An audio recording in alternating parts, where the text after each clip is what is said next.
अस्सलामु अलैकुम रहमतुल्लाह।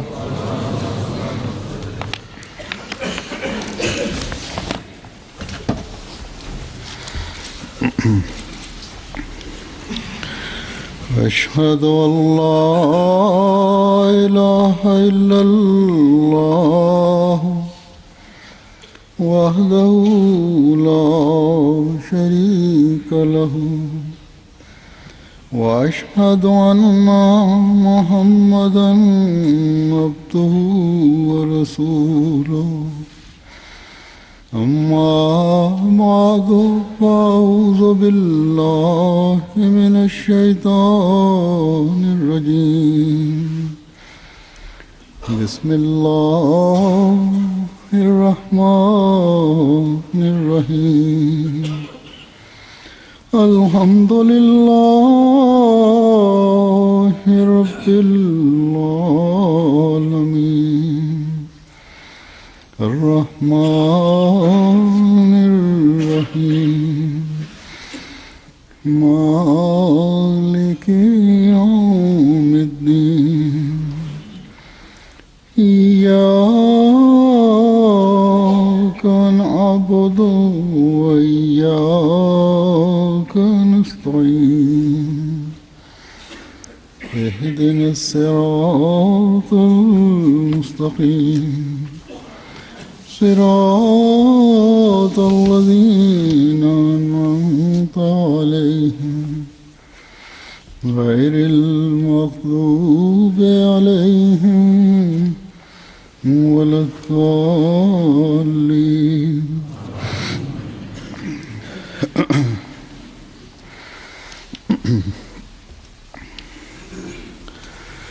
दो तीन दिन हुए मुझे हमारे यहाँ के मिशनरी इंचार्ज अताउल मुजीब राशिद साहब ने लिखा।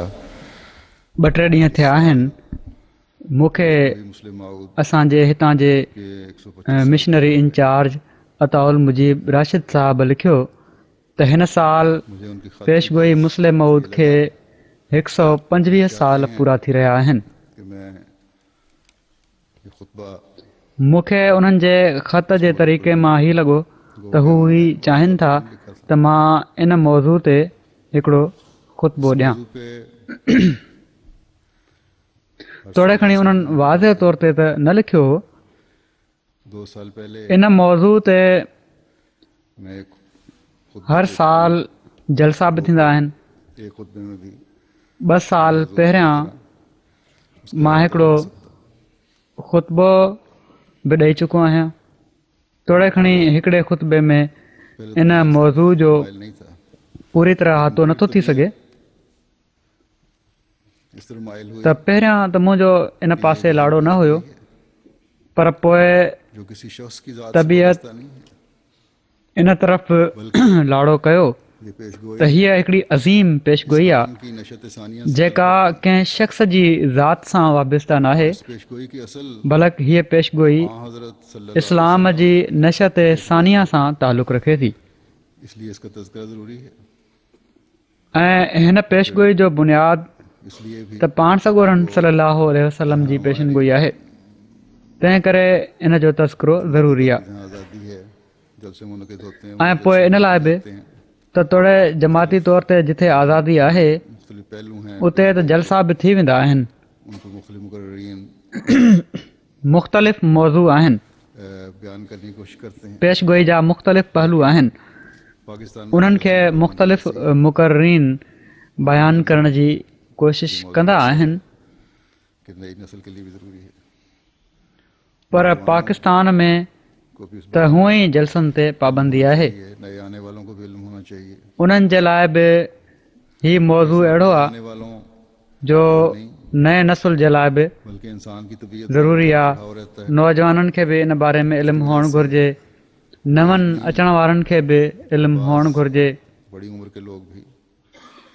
पोइ न सिर्फ़ नवनि अचण वारनि खे ई न, बल्कि इंसान जी तबियत में जेको लाहो चाढ़ो रहंदो आहे उन जे करे परे नाहे त के वॾी उमिरि जा माण्हू बि एतिरो वधीक इन मौज़ू खे न ॼाणंदा हुजनि। कुछ हद इन ते गौर न कयो हुजनि बयान करना ऐं अॼु उन्हनि जी तबियत इन तरफ़ बातों को माइल बार दोहराए जाने थी से हुजे नए हों या पुराने हों उनके ऐं अॼु उन्हनि जी तबियत इन तरफ़ माइल थींदी हुजे। बहरहाल इन जे करे हीउ मौज़ू तोड़े कुझु हद ताईं बयानु करणु ज़रूरी आहे। ॻाल्हियुनि खे बार बार वरजाइण सां कि जमात नवां हुजनि या पुराणा हुजनि उन्हनि जे इल्म ईमान ऐं इरफ़ान में वाधारो थींदो आहे। जगहों पर वहाँ पोइ हीअ बि आहे त जमायत जहिड़ी तरह अलाह ताला जे फज़ुल सां तेज़ीअ सां नवनि मुल्कनि में नयनि जॻहुनि ते पखिड़िजी रही आहे, होता हर बात का उते जेके मुक़र्रीन आहिनि या मौलमीन मुक़रर आहिनि उन्हनि खे हर ॻाल्हि जो एतिरो इल्मु नाहे हूंदो। इस पहलू से भी हज़रत मसीह मौद अलैहिस्सलाम जूं जेके पेशिन गोयूं आहिनि मैंने ज़रूरी समझा उन्हनि जो न सही तरह सां इल्मु आहे न एतिरी गहराई में वञी बयानु करे था सघनि। त इन पहलू जे करे बि मां इन जो बयानु करणु ज़रूरी सम्झो आहे। नई पेशगोई फरमाई थी त बहरहाल जहिड़ो की मूं चयो एक बेटा था तोड़े हज़रत मसीह मौद अलैहिस्सलाम हीअ पेशिन गोई फरमाई हुई त अलाह ताला हिकिड़ो तफसील में आपने पुटु अता फरमाईंदो जेको मुस्लिह मौद हूंदो बयान फरमाई थी ऐं इन जे तफ़सील में पाण उन जूं केतिरियूं ई ख़ुसूसियतूं बयानु फरमायूं हुआ। वसल्लम ने ये अल्फाज बयान फरमाकर पर 14 साल पहले हीअ पेशगोई त पाण सगुरन सल्लल्लाहु अलैहि कि यंज़िलु इब्नु मरियम वसल्लम हीअ लफ़्ज़ बयानु फरमाए 1400 साल पहिरियां बयानु फरमाए छॾी हुई कि ईसा इब्न मरियम त यंज़िलो ईसा इब्नु मरियम इलल अर्ज़ फयतज़व्वजु व यूलदु लहू त ईसा इब्न मरियम जॾहिं ज़मीन ते नाज़िल थींदा त शादी कंदा ऐं उन्हनि जी औलाद थींदी।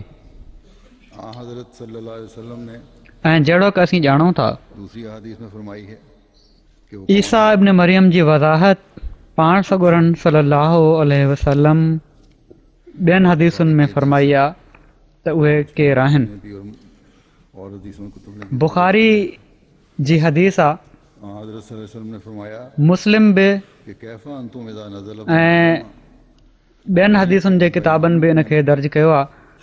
पाण सगुरन सल्लल्लाहु अलैहि वसल्लम फरमायो आहे कैफ़ अंतुम इज़ा नज़ल इब्नु मरियम फीकुम व इमामुकुम मिनकुम ऐं फ अम्मकुम मिनकुम। मबूस होगा त पाण सगुरन सल्लल्लाहु अलैहि वसल्लम फरमायो आहे त तव्हांजी कहिड़ी हालत हूंदी जॾहिं इब्न मरियम मबूस थींदो जेको तव्हांजो इमाम ऐं तव्हां मां हूंदो। कि फ़राइज़ से अंजाम देगा।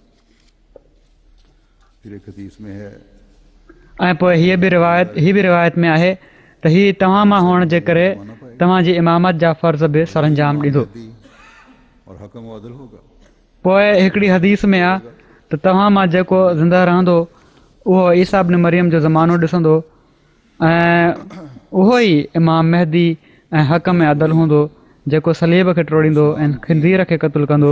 सानिया से हीअ मुस्नद अहमद जी हदीस आहे। गो तफसील के सो हीअ पेशिन गोई जेका इस्लाम जी नशत सानिया सां तालुक़ रखे थी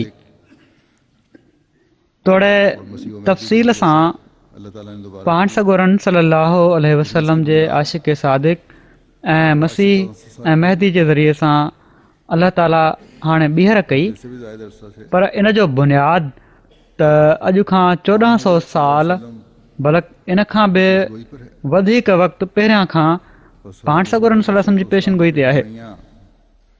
और अल्लाह ताला के आप पर इनामात सो हज़रत मसीह मौद अलैहिस्सलाम जूं पेशिन गोयूं बल्कि ये तो आप ऐं अल्लाह ताला जा मथनि इनाम सैयद मौला हज़रत मसीह मौद अलैहिस्सलाम जी वॾाई जे लाइ न आहिनि शान बुलंद कर बल्कि हीअ त संदन आका ऐं मुता सैयद मौला हज़रत मोहम्मद मुस्तफ़ा सल्लल्लाहु अलैहि वसल्लम जो शान बुलंद करण जे लाइ आहिनि। शानात जो हज़रत मसीह अलैहिस्सलाम पाण सगुरन सल्लल्लाहु अलैहि वसल्लम जो झंडो दुनिया में खोड़ण जे लाइ आहिनि। दर हकीकत ही ताईदी निशान जेके हज़रत मसीह मौद अलैहिस्सलाम जे हक़ में अल्लाह ताला ॾेखारे रहियो आहे ही दर हक़ीक़त पाण सॻोरन सल्लल्लाहु अलैहि वसल्लम जो शान बुलंद करण जे लाइ आहिनि। इस्लाम जो ज़िंदा ख़ुदा ऐं ज़िंदा रसूल हुअण जे दलील जे तौर ते ही पेशगोयूं अल्लाह ताला हज़रत मसीह मऊद अलैहिस्सलाम जे ज़रिए सां करायूं आहिनि। सो अहमदियत इस्लाम खां का अलॻि शइ न आहे ऐं हज़रत मसीह मऊद अलैहिस्सलाम खां वधी करे दुनिया में पाण सॻोरन सल्लल्लाहु जो आशिक़ कोन आहे। पाण हिकिड़े हंधि फ़रमाइनि था हाणे आसमान हेठां फ़क़ति हिकु नबी आहे ऐं हिकु ई किताब आहे यानी हज़रत मुहम्मद मुस्तफ़ा सल्लल्लाहु अलैहि वसल्लम जेके आला ऐं अफ़ज़ल सभिनी नबियुनि खां ऐं अतम ऐं अकमल सभिनी रसूलनि खां ऐं ख़ातमुल अंबिया ऐं ख़ैरुन्नास आहिनि, जंहिंजी पैरवी सां ख़ुदा ताला मिलंदो आहे ऐं उंदाहा पर्दा खॼंदा आहिनि ऐं हिन ई जहान में सची निजात जा निशान ज़ाहिर थींदा आहिनि। ऐं क़ुर शरीफ़ जेको सची ऐं कामिल हिदायतुनि ऐं तासीरुनि ते मुश्तमिल आहे, जंहिंजे ज़रिए सां हक़ानी इल्मु ऐं मारिफ़ हासिलु थींदा आहिनि ऐं बशरी गंदगियुनि खां दिलि पाक थींदी आहे ऐं इंसान जहल ऐं ग़फ़लत ऐं शक शुबनि जे हिजाबनि खां निजात पाए हक़ुल यकीन जे मुक़ाम ताईं पहुची वेंदो आहे। हज़रत मसीह मऊद अलैहिस्सलाम जी का ॻाल्हि वठो, संदन ज़िंदगी जे कंहिं अमल जी तरफ़ बि नज़र करे वठो, संदन कंहिं तहरीर खे वठो, उन्हनि सभिनी जो रुख़ अल्लाह ताला क़ुर शरीफ़ ऐं पाण सॻोरन सल्लल्लाहु अलैहि वसल्लम जी तरफ़ ई नज़र ईंदो।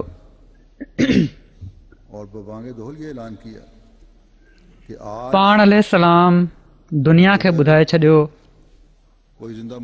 ऐं वॾे वाक़े ई ऐलान करे छॾियो त अॼु जेकॾहिं को ज़िंदा मज़हब आहे त उहो इस्लाम आहे।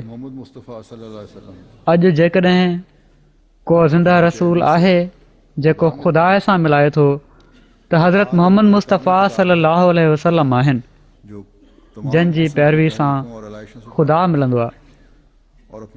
ऐं अॼु जेकॾहिं को कामिल किताब आहे जेको हर क़िस्म जी तहरीफ़ुनि ऐं गंदगियुनि खां पाक आहे ऐं पंहिंजी असुल हालत में आहे, जंहिंजे पढ़ण सां हक़ानी इल्म ऐं मारिफ़ हासिलु थींदा आहिनि, जंहिंखे पढ़ण सां इंसान जी दिलि पाक थींदी आहे, यानी ख़ालिस थी करे पढ़ण सां, न त जेको पाक न आहे ख़ालिस न आहे उनखे त क़ुर पढ़ण सां को फ़ाइदो न आहे थींदो। ऐं इहो ई ख़ुदा ताला क़ुर शरीफ़ में बि फ़रमायो आहे।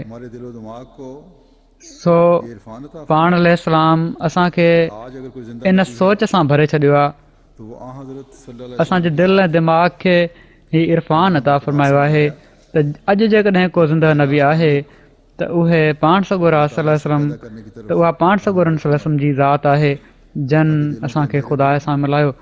हिकिड़ो सौ सिधो तालुक़ अलाह ताला सां पैदा करण जी तरफ़ रहनुमाई फ़रमाई त जीअं दिलनि जूं उंदाहियूं ख़तमु थियनि ऐं बाने ऐं ख़ुदा में हिकिड़ो तालुक़ पैदा थिए। संदन किताब ई उहो ज़िंदा किताब आहे जंहिंमें क़यामत ताईं जे लाइ उहे समूरा हुकुम ऐं अमुर ऐं मना कयल शयूं ऐं ख़ुदा ताला ताईं पहुचण जा तरीक़ा बयानु थी विया आहिनि, जिन खां ॿाहिरि सोचण जी का गुंजाइश ई कान्हे। न इंसान में ताक़त आहे त सोचे सघे। हिन अज़ीम ऐं हमेशह ज़िंदा रहण वारे नबीअ पंहिंजी पैरवी करण वारे जो ख़ुदा ताला सां तालुक़ जहिड़ी तरह अॼु खां 1400 साल खां वधीक वक़्त खां पहिरियां ई ॻंढियो हुयो, ओड़ो तालुक़ अॼु 1400 साल गुज़रण खां बाद बि ओड़ी तरह ताज़गी सां ॻंढियो अथई। बल्कि जॾहिं व आख़िरीन मिनहुम लम्मा यल्हक़ू बिहिम जी क़ुरानी पेशगोई पूरो थियण जो ज़मानो आयो त इन इश्क़ ऐं मुहबत जे करे जेको ग़ुलाम खे पंहिंजे आका सां हुयो, मसीह मौद जी बेसत और एक नई शान से ईमान खे मोहम्मदी सुरैया तां ज़मीन ते आणण जो बाइस बणिजी वई ऐं हिकिड़े नए शान सां मुहम्मदी दीन दुनिया में ॿीहर मसीह मौद जे ज़रिए सां क़ाइमु थी वियो इसका हदीस में आख़िरीन जेके आहिनि उन्हनि खे अवलीन सां ॻंढियो वियो सुरैया से लाने का हदीस में ईमान खे सुरैया तां आणण जो हिन तरह ज़िक्र मिले थो ने फरमाया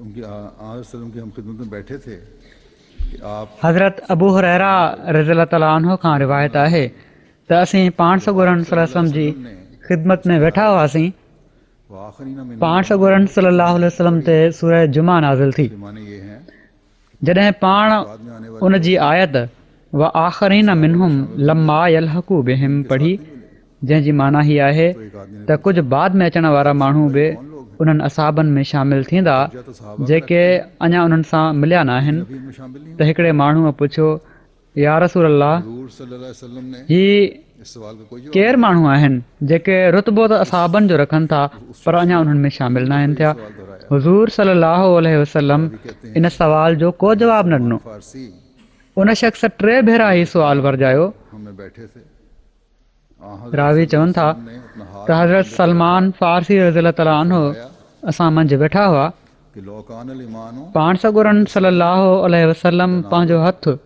उन्हनि जे कुल्हे ते रखियो ऐं फरमायाऊं त लौकानल ईमानो इंद सुरैया ला नालहू रिजालुम मिन हाउलाए से उठ गया तो इन लोगों में से कुछ लोग उसको वापस त जेकॾहिं ईमान रजुलुन और रिजालुन दोनों सुरैया वटि बि पहुची वियो यानी ज़मीन तां खजी वियो बहरहाल त हिननि माण्हुनि मां कुझु माण्हू उनखे वापसि आणींदा रजुलुन ऐं रिजालुन ॿिन्ही तरह जूं रिवायतूं आहिनि का बहरहाल मसीह और मेहदी होने का दावा तो बात का है लेकिन इससे पहले हज़रत मसीह मौद अलैहिस्सलातु वस्सलाम जी मसीह ऐं मेहदी हुअण जी दावा त बाद जी आहे पर इन खां पहिरियां बि जब आपको पाण इस्लाम जी के तहत ख़िदमत लाइ तयारु हूंदा हुआ सदी का मुजद्दिद होने का इल्म हुआ ऐं जॾहिं खेनि ख़ुदा ताला जे इल्हाम हेठि एक इश्तिहार सदीअ जो मुजद्दिद हुअण जो इल्मु थियो और ऐलान फरमाया त पाण खुदा ताला ने हिकिड़ो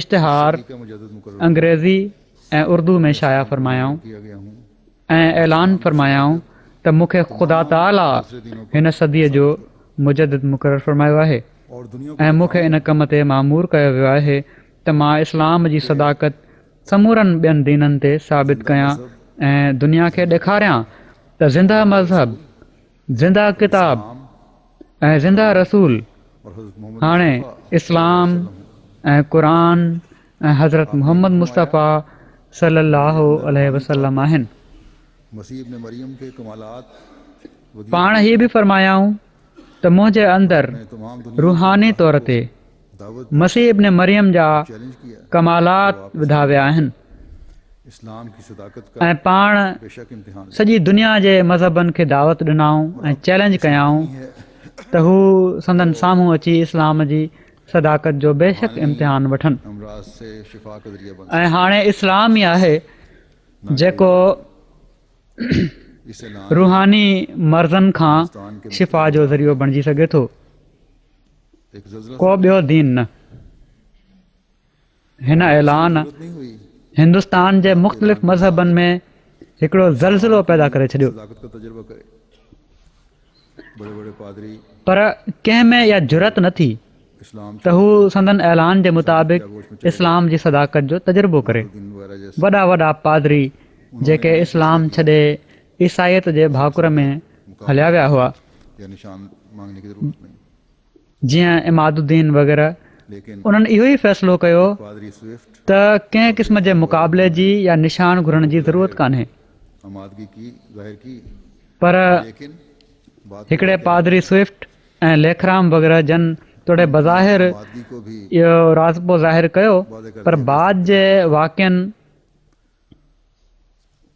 इन्हनि जे राज़िबे खे बि वाज़े करे छॾियो लिटरेचर में मौजूद है त हीउ सिर्फ़ु हिकिड़ो ॾेखाउ हो मौजूद है तारीख़ अहमियत में मौजूद है इस वक्त बयान तो नहीं हो सकती इन सभ जो तफ़सील जमायत जे लिटरेचर में मौजूदु आहे, हज़रत मसीह मौद अलैहिस्सलाम जे किताबनि में मौजूदु आहे, ऐं तारीख़ अहमदियत में मौजूदु आहे।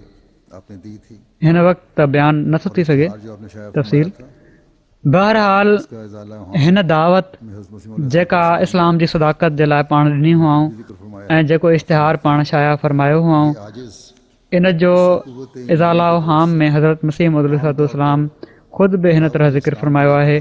पाण फ़रमाइनि था त ही आजिज़ उन ई क़ुवत ईमानी जे जोश विचां आम तौर ते दावत इस्लाम जे लाइ उथी बीठो ऐं 12,000 जे वेझो इश्तिहार दावत इस्लाम रजिस्ट्री कराए सभिनी क़ौमुनि जे अॻुवाणनि ऐं अमीरनि ऐं वालियुनि मुल्क जे वालियुनि जे नाले रवाना कयईं, एसि ताईं जो हिकिड़ो ख़त ऐं हिकिड़ो इश्तिहार बज़रिया रजिस्ट्री गवर्नमेंट बरतानिया जे शहज़ादे वलीहद जे नाले बि रवानो कयईं ऐं वज़ीर आज़म तख़्त इंग्लिस्तान ग्लेडस्टोन जे नाले बि हिकिड़ो परचो इश्तिहार ऐं ख़त रवानो कयईं।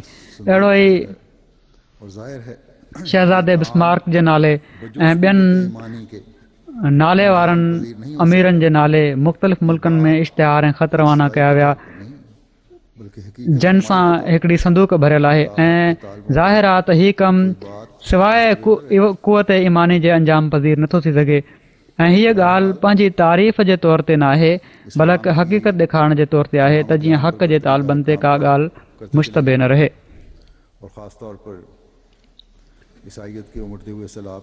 बहरहाल इस्लाम जी सभिनी दीननि ते बरतरी जो कमु त पाण कंदा विया ऐं ख़ासि तौर ते ईसाईयत जे चढ़ंदड़ सैलाब खे रोकण जे लाइ उन जे अॻियां हिकिड़ो बंदि ॿधऊं। इन दौरान संदन दिलि में दुआउनि जी तरफ़ तवजो ॾियण जे लाइ ख़ासि तौर ते चिलो कढण जी तरीक़ पैदा थी त इन जे लाइ पाण कादियान खां ॿाहिरि वञी चिलो कढण जो इरादो कयऊं। त इन ई दौरान अलाह ताला खेनि इल्हामनि ॿुधायो त तव्हांजो मसइलो होशियारपुर में हल थींदो। जीअं त पाण 22 जनवरी 1886 में होशियारपुर जो सफ़र इख़्तियार कयऊं ऐं चिलो कढियऊं, जंहिंमें अलाह ताला इस्लाम जी तरक़ी ऐं केतिरियूं ई बिशारतूं खेनि ॾिनियूं। जीअं त जॾहिं चिलो ख़तमु थियो त हुज़ूर अलैहिस्सलाम पंहिंजे कलम सां 20 फरवरी 1886 में हिकिड़ो इश्तिहार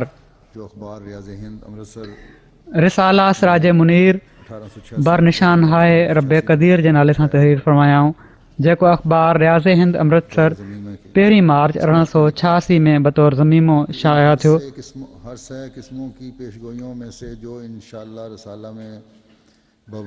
इन में पाण लिखियाऊं त इन्हनि टिनी क़िस्मनि जी पेशिन गोयुनि मां जेके इनशा अल्लाह तफ़सील सां बाद में रिसाले में दर्ज थींदियूं, पहिरीं पेशगोई जेका ख़ुदि हिन अहकर जे बारे में आहे, अॼु 20 फरवरी 1886 में, जेको मुताबिक़ 15 जमादुल अव्वल आहे, बरआयत इजाज़ व इख़्तिसार कलिमात इलाहिया नमूने तौर लिखी वञे थी, यानी मुख़्तसिर तौर मां नमूने जे तौर ते लिखां थो ऐं तफ़सील सां रिसाले में दर्ज थींदी इंशा अल्लाह ताला।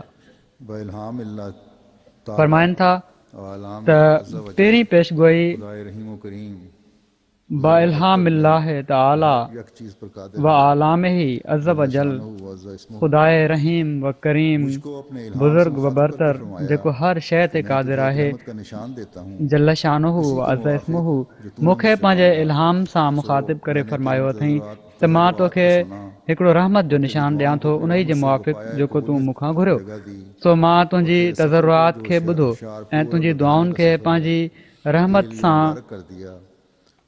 क़बूल कयो ऐं तुंहिंजे सफ़र खे जेको होशियारपुर ऐं लुधियाने जो सफ़र आहे तुंहिंजे लाइ मुबारक करे छॾियो। सो कुदरत ऐं रहमत ऐं कुर्बत जो निशान तोखे ॾिनो वञे थो, फज़ल ऐं अहसान जो निशान तोखे अता थिए थो, फतह ऐं ज़फ़र जी कलीद तोखे मिले थी। ऐं मुज़फ़र तो ते सलाम।